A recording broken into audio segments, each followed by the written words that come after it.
wabarakatuh. Selamat pagi, selamat beraktivitas, tetap jaga jarak dan perhatikan protokol kesehatan. Sebelumnya, perkenalkan, saya Anies Nur Khairia, mahasiswa Prodi Pendidikan Teknik Informatika dari Universitas 11 Maret yang melakukan magang praktik mengajar di sekolah adik-adik sekalian yaitu SMK Negeri 3 Surakarta. Pada pertemuan kali ini, kita akan membahas tentang teknik pengambilan gambar yang lain selain yang telah dijelaskan oleh Pak Cindy pada pertemuan sebelumnya.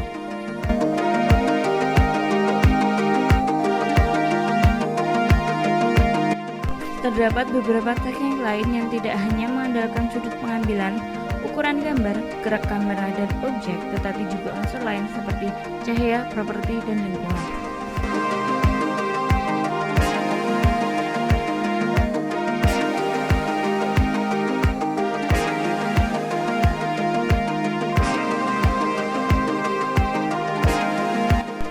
Backlight shoot.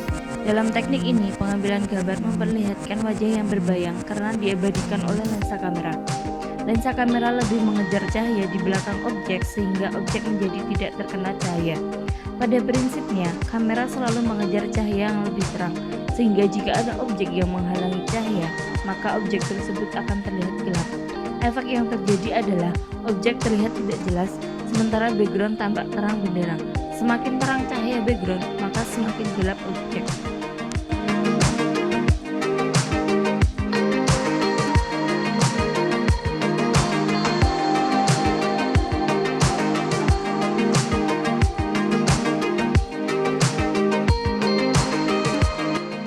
Reflection shoot.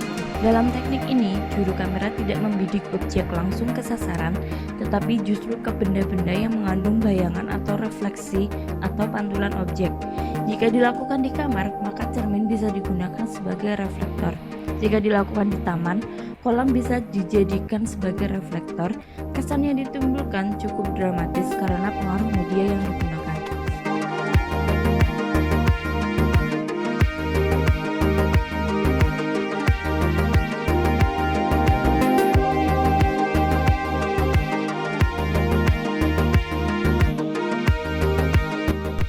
Door frame shoot. Dalam teknik ini, pengambilan gambar dilakukan dengan membuka sebuah pintu sedikit demi sedikit, kemudian melongok ke dalamnya, seolah juru kamera mengintip melalui pintu yang sedikit terbuka.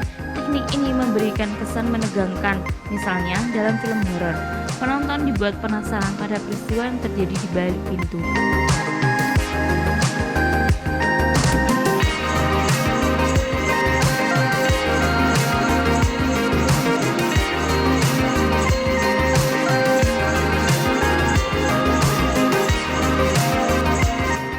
Artificial framing shoot.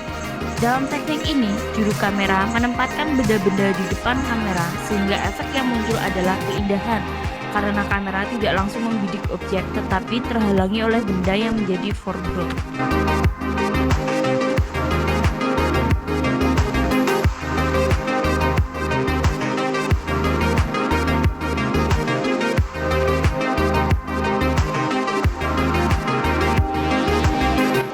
Jauh shoot.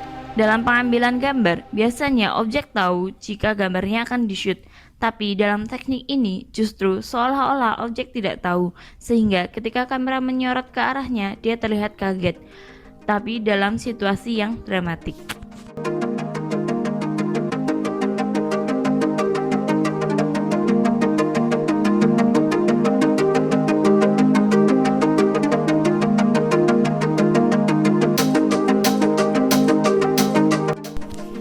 Framing with background. Dalam teknik ini, fokus tetap di depan, tapi layar di belakangnya dimunculkan untuk memberi kesan lain terhadap objek tujuan. Objek berada dalam kondisi yang benar-benar tegas dan tajam, sementara background dibiarkan buram karena tidak ada kaitannya dengan objek.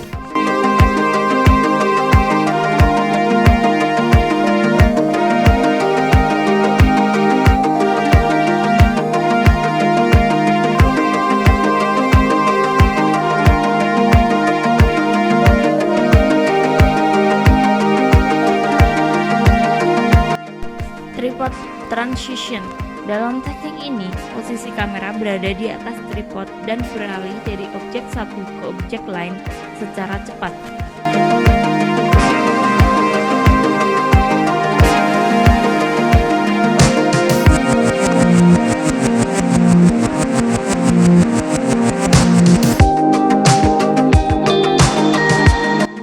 Artificial hair light. Pada efek ini, rambut objek diberi efek cahaya buatan sehingga menimbulkan efek bersinar. Selain untuk menambah penampilan, teknik ini juga untuk memberi batas antara objek dengan background sehingga tampak lebih terpisah antara objek dan latar belakangnya.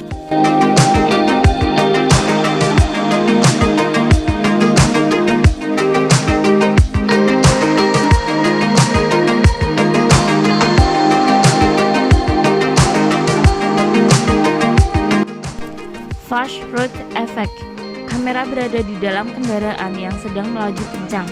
Kesan yang ditimbulkan adalah pemandangan jalan yang bergerak begitu cepat memperlihatkan efek kecepatan mobil objek.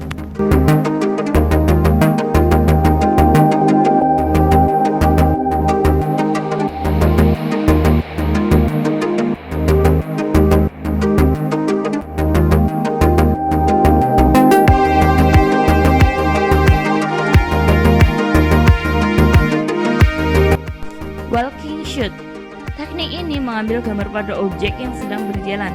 Biasanya digunakan untuk menunjukkan orang yang sedang berjalan terburu-buru atau dikejar sesuatu.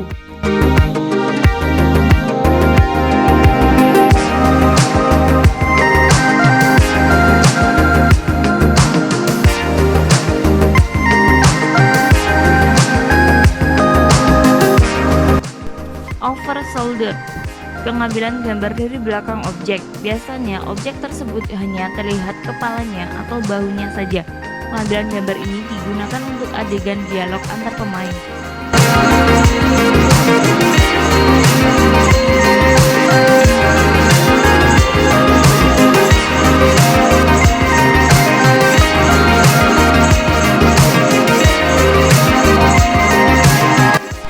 Profile shoot.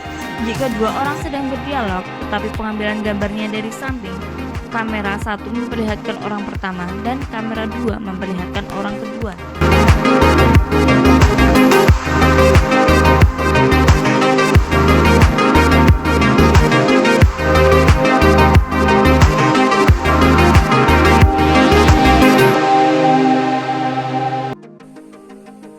Semoga ilmu yang didapat bermanfaat, tetap jaga kesehatan, dan tetap semangat dalam menempuh ilmu.